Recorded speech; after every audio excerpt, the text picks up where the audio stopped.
My name is Bhuvan Pundaligani and I am in grade 5. I am going to tell a story about the boy who cried wolf. Long ago, there was a shepherd boy who lived next to a small village. The boy's job as shepherd was to watch his family's sheep and make sure none of them got away or got injured.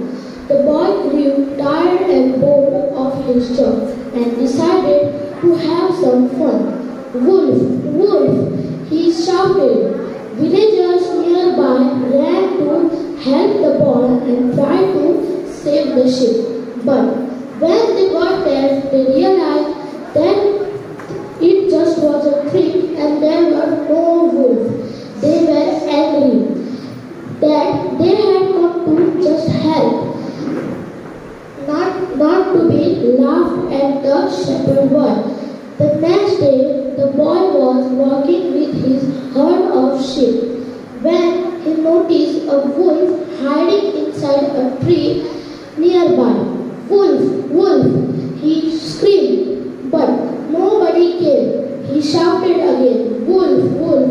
Again, no one paid any attention to him.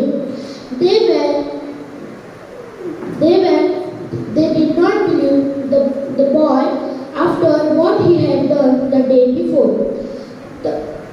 The moral of story is lies can lead to loss of trust, and when trust is lost, it's hard to regain. Thank you.